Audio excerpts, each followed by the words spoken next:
사랑의 하나님, 우리를 듣고 인도하시는 주님으로 의지합니다. 이 시간 우리 가운데 함께 하셔서 하나님을 예배하는 사람들 가운데 은혜와 복을 더하여 주시되, 하나님의 말씀을 나눌 때에 그 말씀이 능력이 되게 하여 주시고, 그 말씀이 우리의 삶을 열 수 있도록 주님 붙잡아 주시옵소서. 도우시는 아름다운 시간이 될 수 있도록 하나님 우리 가운데 역사하심을 믿사오며 우리 주 예수님의 이름으로 기도하옵나이다. 아멘. 따라보세요. 사랑하는 형제들. 뭐라고요? 사랑하는 형제들. 여기서 사랑하는 형제들 이렇게 말한 것은 그것이 신앙 안에서 하나의 가족됨을 이야기하는 그러한 표현입니다. 그래서 먼저 고린도 교회 사람들에게 사랑하는 하나의 공동체다 하는 것을 그들 가운데 가르쳐주고 있는 표현이 사랑하는 무엇이라고요? 형제들아, 이렇게 부르고 있는 것입니다. 우리가 주님 안에서 한 가족을 이룬 그러한 온전함을 만들어가는 신앙이 우리 모두에게 있으시기를 주님의 이름으로 축원합니다. 우리나라에서 흔히 하는 말 중에 하나가 뒷간에 가기 전하고 간 다음에 어떻다래요? 다르다 그러잖아요. 그죠? 사람이. 근데 가만히 보면 그런 사람들이 꽤 있어요. 그죠? 선거를 하기 전에 알아서 인사하지만 선거가 끝나면 어떻게 해요? 전화도 안 받잖아. 그죠? 그죠? 선거를 하기 전에는 잘 와서 먼저 인사하지만 선거가 끝난 다음에 정말 어디서 봤지 싶을 정도로 무시하는 사람들도 있어요. 그거 보면 표를 얻기 전과 표를 얻은 다음에 어떤 거예요? 달라지는 거죠. 이제 조금 있으면 인사 잘 할 거예요. 얼마 남지 않았기 때문에. 이렇게 사람의 마음이 어때요? 달라져요. 근데 자기의 이익을 따라서 삶의 어떤 방향을 따라서 사람들의 이런 표현이나 내용이나 이런 것들이 달라지는 것을 굉장히 많이 볼 수 있습니다. 사실 돈도 그렇잖아요. 여러분, 돈을 끌어온 사람은 어떻게 해요? 우리 교인들은 너무 풍성해서 한 번도 꺼본 적이 없어서 잘 모르잖아요. 그죠? 근데 이 돈을 끌어가면, 돈을 끌려면 그 사람 앞에 가서 어떻게 해야 돼요? 몸을 낮추고 진짜 당신 아니면 나는 죽어 뭐 이 정도로다가 하잖아요. 근데 돈을 갚을 때는 어떻게 해야 돼요? 물론 우리 교인들은 그것도 잘 몰라. 왜? 껐다 하면 딱딱 갚았기 때문에. 그죠? 여러분 돈 꼬고 안 갚은 적 없죠? 나도 잘 안 들리는데. 역시 택시비 꼬고 안 갚은 거 있으세요? 빨리빨리 생각해내세요. 사람이 작은 것만 잊어먹고 살면 안 돼. 택시비 왔을 때 발발 떠다가 그거 꿔줬는데 갚을 때는 잘 안 갚으려고. 사람이 이상하죠? 돈을 꿀 때는 그것이 10,000원이 됐든 100,000원이 됐든 정말로 그것만 꿔주면 이 사람이 죽으라면 죽을 것 같이도 얘기하다가 일단 꿔줘서 내가 쓰고 나면 어떻게 돼요? 응? 아따잉 갚고 싶어도 갚을 돈이 없어잉. 그죠? 그러면서 자기는 뭐 하러 가요? 싸우나. 이게 그럴 때가 있어. 그래서 우리가 어떨 때 왜 서운하냐? 정말 저 사람이 없어서 못 갚겠지 그랬는데 어느 날 식당 갔더니 돈을 턱턱 내고 있어. 그럼 사람이 어떤 마음이 들어요? 배신감. 이 사람이 말이에요, 인생을 살아가면서. 그런데 이렇게 마음이 뭐 할 때가 있어요? 바뀌고 달라. 그러니까 돈을 꿀 때 다르고 갚을 때 다르고, 화장실을 가기 전에 다르고 간 다음에 다르고, 이런 삶의 여러 가지 일들 가운데 사람의 마음이 이렇게 다를 때가 참 많습니다. 그래서 세상에 참 존중받는 사람은 한결같은 사람이 참 소중해요. 한결같은 사람이 참 존중을 받습니다. 그냥 이러한 삶의 환경 속뿐만 아니라 신앙생활을 함에 있어서도요, 신앙생활을 한결같이 하시는 분이 있어요. 한결같이. 어려워도 또 즐거움이 있어도 한결같이 하나님을 바라보며 예배 생활을 하고 한결같이 하나님을 향하는 사람이 있어요. 어떨 때는 이렇게 목회를 하다 보면 저 사람이 서운함도 있을 것 같은데, 그런데 그 서운함도 잘 이겨내고 최선을 다해서 하나님을 향한 신앙생활을 합니다. 저 사람이 많이 아플 것 같은데, 근데 그 아픔도 잘 이겨내면서 하나님 앞에 신앙생활을 꾸준히 하는 거예요. 저 사람의 사업이 많이 힘들 것 같은데, 그런데 그 힘든 중에도 하나님을 향한 그의 열정이 식지 아니하고 한결같이 믿음 생활을 하는 그러한 사람들이 있어요. 그러니까 마음의 심정적으로나 환경에 있어서 여러 가지 여건의 변화가 있고 아픔이 있지만 그럼에도 불구하고 하나님을 향한 신앙이 한결같은 그러한 사람이 있어요. 하나님 보실 때 한결같이 하나님 앞에 행하는 그 사람이 얼마나 사랑스럽고 얼마나 기쁨이 되겠어요. 사람이 살아가는 우리의 세상에서도 한결같은 그러한 삶을 가진 사람을 보면 참 그 사람에게는 무엇인가 해주고 싶고 도와주고 싶고 나눠주고 싶잖아요. 근데 우리가 하물며 하나님 앞에 신앙으로 살아갈 때 여러 가지 환경이 있지만 그 모든 것을 넘어서서 하나님을 향한 한결같은 신앙으로 살아가면 하나님은 그 사람을 얼마나 사랑스러워하시고 얼마나 그 사람을 붙잡고 축복하고 싶으실까 하는 것입니다. 바라기는 우리의 삶도 성실하게 이루어져야 되겠지만 하나님 앞에 성실한 하나님과의 관계 속에 늘 충실한 그러한 믿음의 길을 열어가는 그러한 신앙의 주인공이 되시기를 주님의 이름으로 축원합니다. 어떤 사람들이 그랬대요. 뗏목을 타고 가면서 이 지치고 힘들어서 어떻게 하다가 좀 이제 살 길을 열어서 구조를 받았는데 이 사람들이 그 뗏목에 머무는 동안은 늘 기도를 했다는 거예요. 하나님 우리를 구원해 주시기 원합니다. 그런데 다 구조받은 다음에는 아무도 안 보이더래요. 다 뭐가 있겠어요? 다 감사함을 이미 잃어버립니다. 내가 절실하고 그 뗏목에서 먹을 거리가 없어서 정말로 어떻게 물고기 한 마리 잡아서 나눠 먹고 빗물 받아서 먹고 이럴 때는 정말 간절하면서도 그게 행복하고 같이 나누고 한결같이 그렇게 사랑의 하나의 공동체처럼 살아오고 하나님을 향해서 기도하면서 기쁨으로 살았는데 구조받는 순간에 우리는 평생 못 잊을 거야 했던 그 공동체도 없어져 버려. 하나님 우리 구원만 해주시면 이 뗏목을 통해서 우리 구원만 해주시면 했던 하나님에 대한 기도도 멈추어 버리고 결국은 아무도 하나님 곁에 남아있지 않고 서로도 연락하지 않는 그런 사람들이 되고 말아요. 뭔가 내게 필요하고 간절할 그럴 때만 아니라 늘 하나님 앞에 좀 한결같이 나아갈 수 있는 그런 믿음의 주인공 된 성도가 되시기를 주님의 이름으로 축원합니다. 하나님이 원하시는 것은 우리가 믿음으로 살아가되 우리의 삶이 하나님을 향할 수 있는 한결같은 그러한 주인공이 되기를 원한다라는 거예요. 벼락치기에서 공부하는 애들이 하룻밤 밤새워서 하고서 성적 안 올라갔다고 나 공부했는데 안 되니까 안 해 그러잖아 애들 있잖아. 그죠? 사실 어떻게 해야 되는데 지속적으로 해야 되는데 한번 조금 평생 책 한번 읽어보고 나서 대학 다니는 애들이 공부 잘 안 하다가 어쩌다가 한번 책 읽고 공부 열심히 해서 레포트 잘 냈는데 점수가 잘 안 나왔네. 그러면 한다는 말에 뭐라 그래요? 나 열심히 했는데 해도 안 돼. 교수님이 나를 이러고 그 다음부터 안 한다는 거야. 그건 아니지. 항상 성실하게 내게 주어진 것을 잘 감당하는 사람이 하나님 앞에 또 사람들 앞에서도 인정받는 삶이 된다는 것입니다. 바라길 우리의 신앙이 어디에 기초해야 되고 무엇을 통해서 성실하게 살아가야 되는가 하는 것을 발견하고 이것을 이루어가는 믿음의 주인공이 되시기를 축원합니다. 오늘 본문은요 고린도 교회에게 십자가와 부활에 대한 것을 바울이 분명하게 알려주고 가르쳐줬는데 그들 가운데요 이것을 반대하는 사람들이 있었어요. 반부활론자들이 있었어요. 그래서 바울이 증거한 복음과 다른 것을 말하는 사람들이 고린도 교회 안에 많이 있었습니다.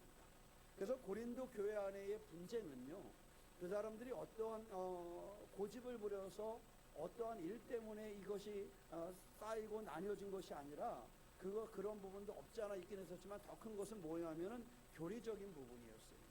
부활에 대한 것을 확증하고 가리키고 들었는데 그 부활에 대한 것을 아니다라고 말하는 사람들이 있었어요. 그러다 보니까 고린도 교회 안에 크고 작은 분쟁이 늘 일어나는데 그것이 교리적으로 온전하지 못한 교리적으로 그 복음에 대한 것에 대한 그 확신을 갖지 못한 그런 사람들 그들에 의해서 교회가 분쟁과 어려움의 상태를 많이 겪게 되었습니다. 그들이 삶을 살아가면서 이것이 불확실해지니까 신앙생활이 흔들립니다. 하나님의 그 주신 복음에 대한 것이 분명하지 않으니까 신앙이 흔들리고 결국은 그 안에서 그 분쟁이 너무도 커져서 고린도 교회 자체가 어려움을 겪게 되는 그러한 일들이 있었습니다.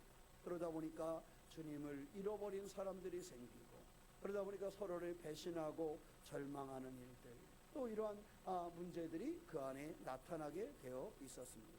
바로 이럴 때 우리는 진정한 신앙의 길이 무엇인가 하는 것에 대해서 오늘 말씀을 나누고 그 길을 걷는 삶이 우리의 삶이 되기를 주님의 이름으로 축원합니다. 오늘 성경에서 우리에게 어떤 삶을 얘기하냐 하면, 내 사랑하는 형제들아, 그러면서 뭐하라 그래요? 견실하며 흔들리지 말아라. 여러분, 견실하며 흔들리지 않으려면 기초가 튼튼해야 돼요. 그죠? 터가 분명해야 됩니다. 일단 사람이 서 있는 것도요, 내가 서 있는 자리가 분명해야 됩니다. 이곳이 흔들리면 더 이상 안전하게 서 있을 수가 없는 것입니다. 그래서 이러한 삶, 견실하고 흔들리지 않는 삶을 살려면 먼저 무엇이 있어야 되느냐? 분명한 신앙의 확신이 있어야 됩니다. 우리 신앙에 있어서 견실하고 흔들리지 않으려면 우리의 본바탕이 분명해야 됩니다. 뭐가 분명해야 되냐? 복음에 대한 것이 분명해야 됩니다. 복음에 대한 확신이 흔들려서는 신앙이 흔들리는 것이 어쩌면 당연할 수도 있습니다. 지진이 나면 나는 흔들리지 않으려고 아무리 내가 균형을 잡으려고 해도 뭐 할 수밖에 없어요? 흔들릴 수밖에 없어요. 땅이 흔들리면 그곳에 있는 것은 어떠한 건물이라도 흔들릴 수밖에 없습니다. 그러니 우리의 삶에 먼저 중요한 것은요, 이 땅을 분명히 하는 것입니다. 그래서 주님도 말씀하시잖아요. 비가 나고 바람이 불면 모래 위에 지은 집은 어떻게 돼요? 무너지는 거예요. 그래서 우리 신앙인들은 첫째로 무엇을 해야 되느냐 하면 흔들리지 아니하는 신앙의 터전을 가져요. 여러분, 우리가 왜 성경을 가까이 해야 되느냐? 여러분, 성경을 가까이 하지 아니하면서 내 신앙이 온전함을 기대한다는 건요, 내 터를 온전하게 다지지 아니하고 집을 짓는 거와 똑같아요. 집을 지을 때 보면 위에 건물 올라가기 시작하면 금방 올라가잖아요. 그런데 아무것도 안 올라가고 있는 것 같은데 매일 갔다가 땅만 파고 있어. 왜 그러죠? 기초를 해야 돼. 이 아파트 지을 때도 보니까 매일같이 쿵쾅쿵쾅 되고 있어요. 그때는 우리는 여기 살 때 집이 무너지는 줄 알았어요. 그때 우리 교회 얼마나 그 사택에서 시끄러운지 무너지는 줄 알았어요. 그게 어느 날 진짜 무너졌잖아요. 그죠? 그거 뭐야, 그 무슨 차야 그거. 큰 차가 쓰러져가지고, 그 차 쓰러져서 그때 한 명이 돌아가셨잖아요. 그 아파트 짓다. 그 갑자기 쿵 소리가 나요. 그게 아마 교회 쪽으로 넘어졌으면 예전에 있던 우리 교회 건물까지 이렇게 휩쓸 거예요. 그 크기가 크기 때문에. 그런데 이 입구 쪽으로 넘어지는 바람에 이쪽으로 안 왔어요. 이게 갑자기 쿵 소리가 나가지고 가봤더니 그 철근 그것을 만드는 게 엿가락처럼 딱 떨어져요. 그래서 이게 뭔 일인가 하고 들어갔더니 한 분이 이제 119로 해서 종합병원에 가셨어요. 자, 그런 일이 있었어요. 오늘 왜 그럴까? 근데 나중에 건물이 올라갈 때를 보니까 금방 1층 짓네? 금방 2층 짓네? 뭐 하루아침에 애들이 건물이 쫙 쓰더라고요. 제일 중요한 것은 그 안에 털을 파고 거기에 이것을 때려박고 해가지고 기초를 세워야 되니까. 그러니까 반드시 검사를 하더라고요. 우리 교회는 그렇게까지 세우진 않았어요. 그 대신에 그거를 세워야 되는지 안 해야 되는지 검사를 하는 거예요. 우리 교회 규모에 맞춰서. 우리 교회가 아마 4층 5층 올라가면 우리 교회도 그렇게 했어야 되는데 우리 교회는 그렇게까지는 안 했어요. 기초를 물론 다 든든히 하긴 했지만 왜 안 했느냐? 와서 검사를 해가지고 이 밑에다가 봉을 꽂아가지고 깊게 한 20m까지 들어가면서 이 지지를 검사를 하는 거예요.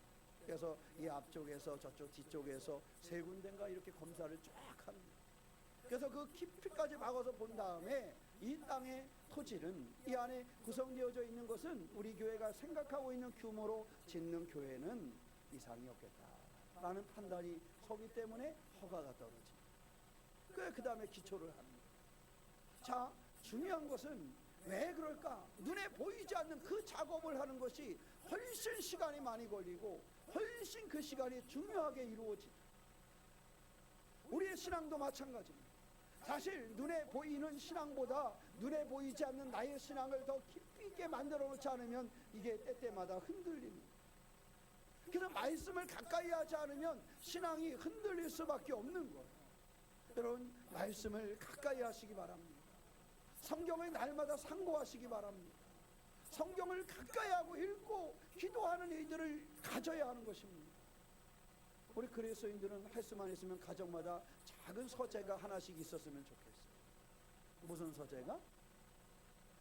혹시 집에 작은 공간이라도 하나 나면 먼저 생각을 할 때 저기는 내가 성경 읽는 방을 만들까? 뭐 이런 생각을 좀 먼저 하시기 바랍니다. 싫으면 간두. 그래야 우리가 신앙적으로 뭔가를 만들어갈 수 있잖아요. 그래서 해외 유학 간 사람들은 말씀드렸잖아요. 기도방을 만든대요. 항상. 어디다가? 제가 예전에 한번 말씀드렸어요. 어디다 만든다 그랬어요? 붙박이장 안에다. 미국 그 해외는 그 집이 붙박이장이 다 만들어져 있기 때문에 붙박이장 안에 한쪽에다가 기도하는 습관을 만들어서 한국에서 유학 간 유학생들은 그런 걸 많이 만들어요.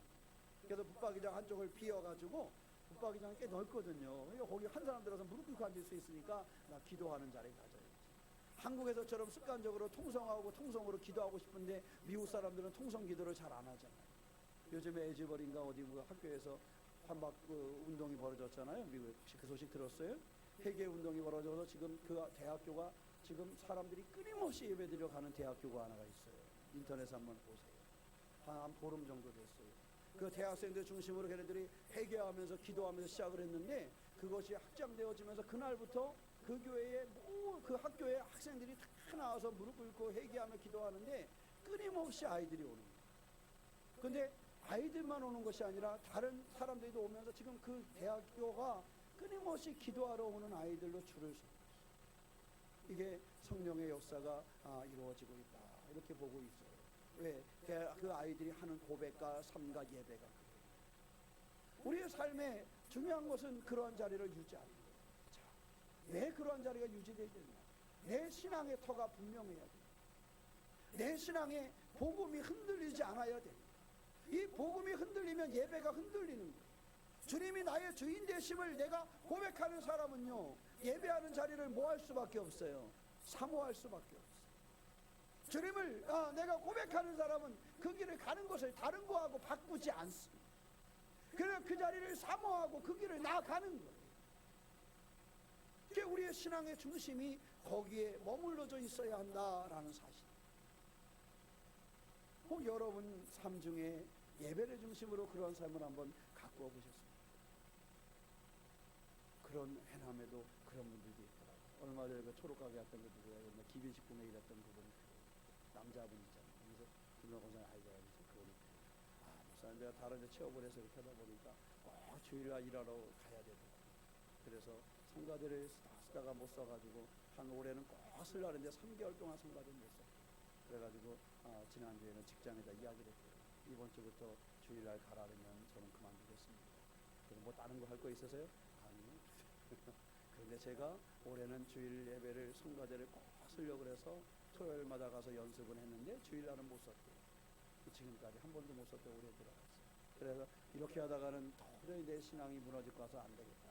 그런 생각이 들어가지고 결정을 한 게 이번 주에는 얘기를 해가지고 주인한테 일주일에 3번을 탑찰해가지고 저 위에로 올라갔다 오는데 그 중에 한 번이 꼭 주일날 올라가야 된다는 거예요.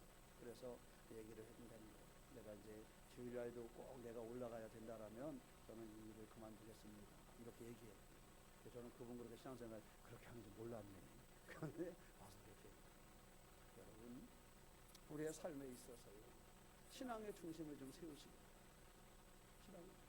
신앙의 중심을 세우려면 첫째는 탄탄한 것은요, 내가 분명한 복음에 대한 확신을 가지고 흔들리지 아니하는 그러한 신앙의 고백이 있어요. 흔들리지 않으면 내 하나님과의 관계가 유지될 때에 그 사람이 그 터에서 다른 것을 할 수가 있는 것입니다. 여러분의 신앙, 또 우리 모두의 신앙의 터가 혹시 어려움을 겪고 있다면 내 신앙의 고백이 온전하게 서 있는가? 내 신앙이 확실하게 하나님의 말씀을 붙잡고 있는가? 이것을 한번 점검하고 다시 한번 이 사순절 기간에 내 신앙의 터를 좀 다지는, 내 신앙의 터를 좀 분명히 하는 그러한 기간을 가지시기를 축원합니다. 오늘 사순절 첫 주일인데 이 사순절 기간 지나가면서 내 신앙을 한번 점검해보고 내 신앙의 터가 온전한가? 나는 하나님의 말씀으로 내 신앙의 터를 다지고 있는가?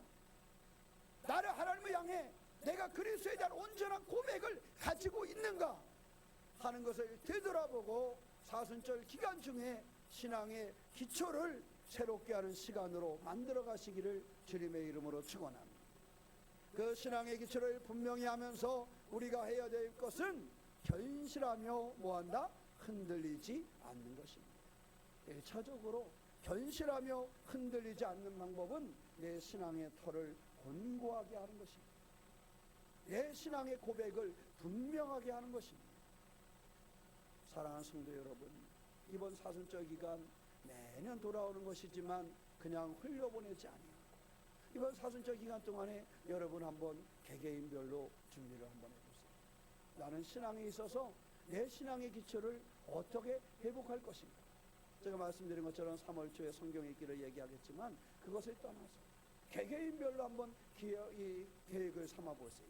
부활절 전주까지 나는 어떻게 할 것인가. 나는 이 부활절 전까지 내 신앙의 기초를 세우기 위해서 나는 어떻게 말씀을 가까이 할 것인가. 나는 이 기간 동안에 하나님 앞에 그 기초를 분명하기 위해서 어떻게 기도할 것인가. 어떻게 말씀을 가까이 할 것인가. 그래서 개인별로요, 많지 않아도 괜찮아요. 하루에 성경을 많이 안 읽어도 괜찮아요. 그러나 이 사순절의 기간 동안에 적어도 나는 하루에 한 절 이상 내가 성경을 읽어보겠다. 또는 뭐 암송하겠다. 또는 하루에 한 번 이상은 내가 적어도 기도하는 시간을 갖겠다. 좀 뭔가 분명한 것을 교회에 나와서 함께 하시면 좋지만 그렇게 새벽 예배에 못 나오더라도 적어도 하루에 일어나서 내가 이불의 그 자리에서 베개를 내가 기도의 그러한 자리를 삼아서 적어도 10분은 기도하게 되든가, 적어도 내가 잠자리에 들기 전에 10분은 기도하게 되든가, 적어도 내가 나갈 때 출근할 때 10분 일찍 나가서 내 차에 앉아서 10분을 기도하게 되든가, 뭐 등등 방법은 여러 가지가 있을 수 있어요. 그렇지 않아요? 여러분 생각은 어때요? 기도하는 건요, 한 평이 안 되는 땅만 있어도 기도할 수 있어요. 그렇기 때문에 기도하는 것은요, 내가 작정하고 내 신앙의 기초를 세울 수 있어요. 어디 멋진 그런 화려한 예배당이 아니더라도 내가 오늘 아침 10분만 일찍 차에 타서 그 차에 앉아 5분을 기도하다. 내가 오늘 잠자리에 들기 전 10분간 그 베개를 기도의 베개 삼아 기도를 하다. 내가 아침에 일어나 내 이불을 벅차고 그 이불을 기도의 베개 삼아 거기서 기도를 하다. 무엇보다도 신앙의 기초를 든든히 하는 기회를 가지시기를 축원합니다. 견실하며 흔들리지 않는 방법으로 말씀을 가까이 하고 기도를 할 수 있는 그러한 순간을 작정하고 계획할 수 있기를 주님의 이름으로 부탁을 드립니다. 그래서 이 사순절 기간에 나의 신앙을 든든히 하시기를 축원합니다. 흔들리지 않는 신앙, 적어도 요 두 가지, 이 기도와 이 말씀을 가까이 하는 기회를 가져서 내 신앙의 고백을 분명히 하면 흔들리지 아니하는 믿음으로 승리해 갈 수가 있습니다. 우리가 고린도전서에 보면요, 신앙을 어지럽게 하는 사람들이 많습니다. 신앙을 어지럽게 하는 사람들이 많이 일어나기 있어서 교회 안에서도 교회 밖에서도 신앙을 어지럽게 하고 흐트러지고 방해하려고 있는 그러한 일들은 많이 이루어지고 있습니다. 그러니 이렇게 나를 흔들고 어지럽히려고 할 때 거기에 흔들리지 아니하게 신앙의 기초를 쌓아가는 그 사순절 절기를 가져가시기를 축원합니다. 그래서 이 사순절 절기를 시작하면서 견실하며 흔들리지 아니하도록 내 신앙의 기초를 점검하고 내 신앙의 기초를 분명하게 할 수 있는 그런 시간을 삼으셔야 돼요. 그리고 나서는 건물을 지어야 되겠지요. 이번에 튀르키예 지진이 난데 그 한 도시가 소개된 것을 혹시 보신 적이 있으신가요? 그 도시는 피해가 거의 없었다 그러는 도시에 대한 얘기 들어보셨어요? 물론 그게 다 정답은 아니겠지만 거기서 나온 것이 굉장히 합리적인 그러한 부분이 있더라고요. 그 튀르키예의 한 도시가 거의 피해가 없었대요. 조금 내곽에 있는 도시긴 하지만 비슷한 거리에 있는 많은 도시들이 무너졌는데 그 도시는 무너진 적이 없대요. 근데 그 도시는 시장이 허가를 엄청 까다롭게 내죠. 건물을 짓고 이러는데 허가를 엄청 까다롭게. 다른 도시들은 철근이 안 들어가 있는 건물도 꽤 많아요. 그 아파트를 이렇게 졌는데 철근이 안 들어가 있어요. 철근이 안 들어가 있으면 어떻게 될까요? 무너져. 여러분, 우리 교회도 지을 때 보니까 철근은 어떻게 해야 돼요? 저는 철근은 다 같은 철근인 줄 알았어요. 근데 철근도 다 틀리더라고요. 바닥에 들어가야 되는 철근 틀리고, 이 기둥에 들어가야 되는 철근 틀리고, 기둥에 들어가는 철근도 저는 이렇게 가로로 두르는 거는요, 대충 몇 개 끼면 되는 줄 알았어요.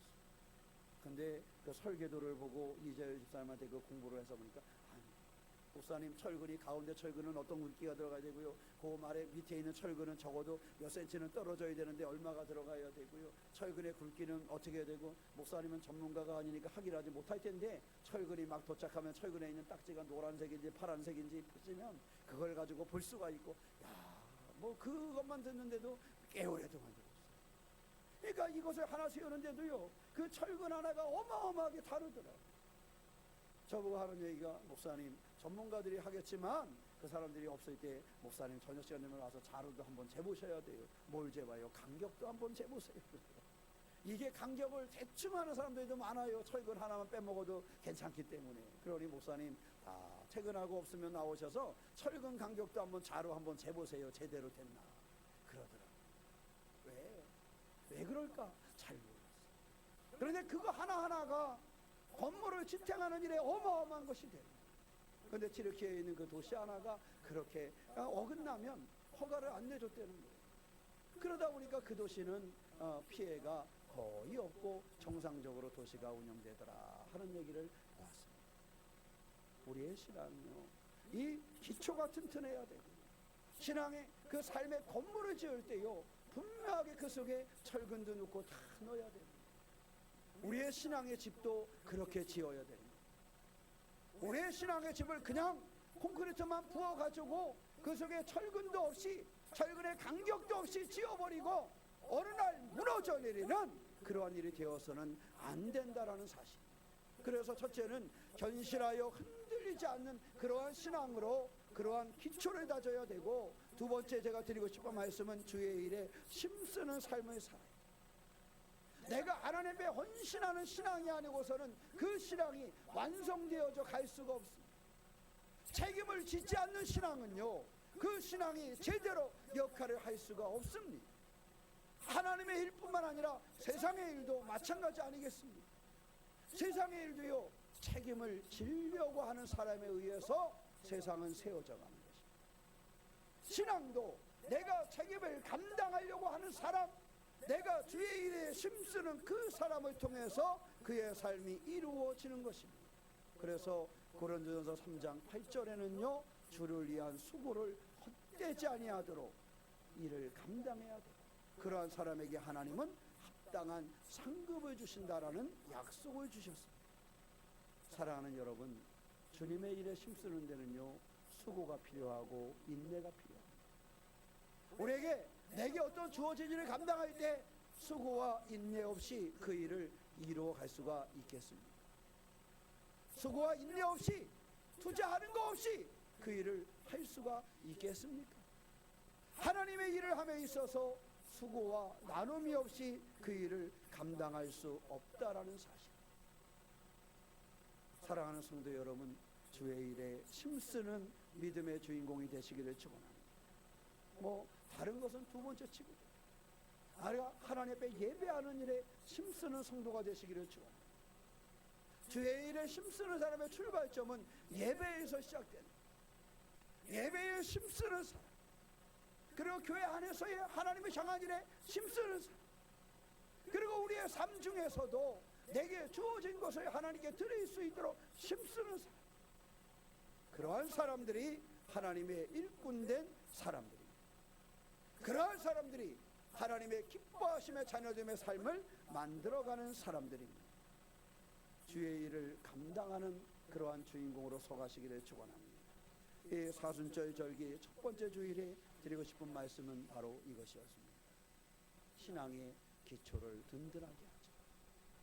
내 신앙의 기초를 점검하자. 신앙의 절을 경검하여서 견실하며 흔들리지 아니하는 그러한 삶, 그러한 신앙을 갖죠.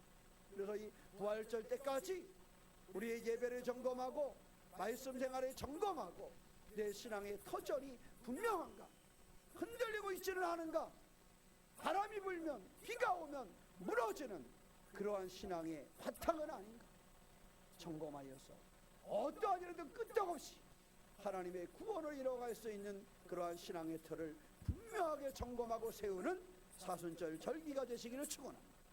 그러기 위해서 주의 일에 더욱 힘쓰며 하나님 내게 맡겨진 일에 최선을 다하는 성도가 되시기를 축원합니다. 하나님 내게 맡겨주셨는데 우리가 최선을 다하지 않는다면 그것은 어리석은 길이 아니겠습니까? 하나님 주신 일에 애쓰지 않는다면 그것은 문제가 있는 것이 아니겠습니까?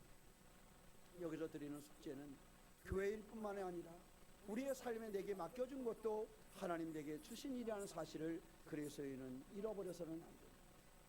교회일 뿐만 아니라 내 사업장이나 내 직장, 내 학교에서의 삶도 하나님이 내게 맡겨준 하나님의 일이라는 사실을 기억하시고 이 일을 이루어가는 성도가 되시기를 축원합니다. 하나님은 그런 사람들의 길을 승리하게 하시고 그런 사람들의 삶의 문제를 해결하시고 그런 사람들을 하나님의 소망을 이루는 삶으로 붙잡아 주실 것입니다. 한국의 초대교회 성도들의 삶이 그랬습니다. 한국의 초대교회 성도들의 삶은 말씀에 늘 기초를 세우려고 했습니다. 기도하는 일에 늘 기초를 세우려고 했습니다. 기도와 말씀에 기초를 세웠던 우리나라의 초대교회 성도들은 그들의 신앙이 점점 갈수록 견고하여지고 그들의 신앙은 점점 하나님의 축복으로 이루어지고 단단하여져서 어떠한 삶의 환경에서도 무너지지 아니하며 승리하는 길을 열어왔습니다.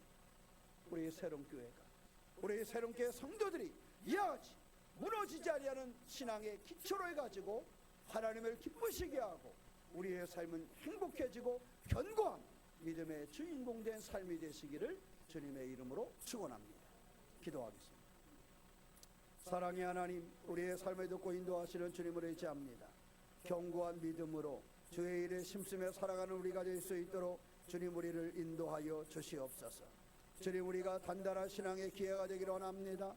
사순절 절기를 살아가면서 주님 우리의 신앙의 터를 온전케 하여 주시옵소서.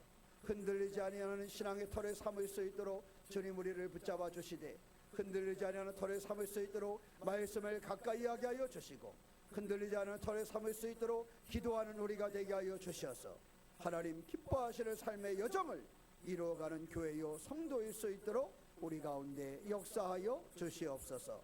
부활절의 기간을 통해서 새 힘을 얻게 하여 주시고 하나님의 은혜와 은총을 소유한 기쁨의 삶을 열게 하여 주시옵소서. 주님 우리 가운데 계심을 믿사오며 우리 주 예수님의 이름으로 기도하옵나이다. 아멘.